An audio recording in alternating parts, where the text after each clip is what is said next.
Rue, thankfully, has a very patient demeanor and has been very patient with both boys from day one. The kids struggle with big feelings and unique and diverse needs. She's just a good place for them to sort of put their feelings. Helping your kids manage all of these feelings brings up, as a parent, a lot of feelings for yourself, right? I felt seen when I found Paws for Patrick.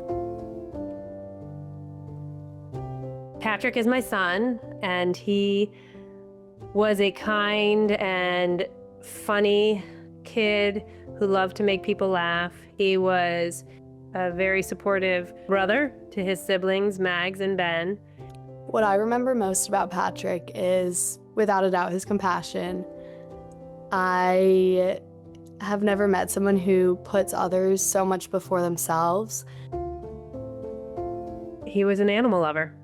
They brought him a lot of hope and comfort because he also lived with mental illness. For much of his young life, he lived with depression and anxiety. When Patrick passed, we were surrounded by so much love and support from the community. This love has expanded into this incredible, beautiful organization that helps thousands of young people. I know more people that are struggling with their mental health than those that are not. It's at an age where you are going through so many changes, and when you're graduating high school or going off to college or not going to college or leaving college, that is the times where people often become alone for the first times in their lives. And that's really scary, especially when depression is at the highest it's ever been.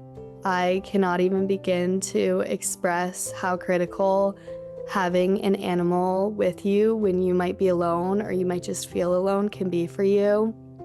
Having an ESA might just be the thing that saves someone's life. An ESA is an emotional support animal, and our ESA program is designed to help young people that are living with mental illness or mental health issues connect with animals. We have helped people in all 50 states get connected with ESAs. We provide ESA certification letters for those that need it. An ESA certification letter is written by a mental health professional, and it allows a person to live with their emotional support animal. We also provide the adoption and trainings. The training provided by Paws for Patrick means that we have a well-behaved dog. I can ask Rue sit, Rue down, and that means that she's gonna stay there so that one of the boys can snuggle with her. Our therapy dog program is where we go into mental health organizations or schools to provide support. When we go for Paws for Patrick, the dogs will put on a bandana. I also use a vest with them because that's their working uniform. The minute we walk in somewhere, the whole environment lights up. Dogs don't judge people, accept people for who and what they are and where they are. And so as a result, I get to watch people just be themselves and feeling accepted and feeling comforted and feeling good. To me, it's pure magic. There's a science behind that.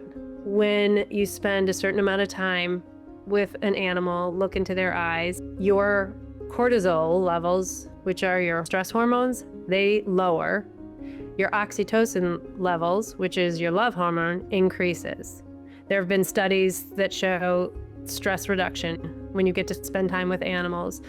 Our facility dog program is our newest initiative that we are running with the Grayson Murray Foundation in connection with Canine Assistance. Facility dogs are specially trained dogs that are placed full-time in schools or clinical settings. We hope for the future of Paws for Patrick that we are able to continue to offer the support, the love, the connection, and hope that these animals provide. To Paws for Patrick, and certainly to Patrick's family, thank you for the work that you do, for the awareness that you raise, and the possibilities that you create. It's bittersweet because while we wish this organization didn't exist, because that would mean that Patrick was still with us, we are so encouraged and feel lightness because of the hope that the organization provides others.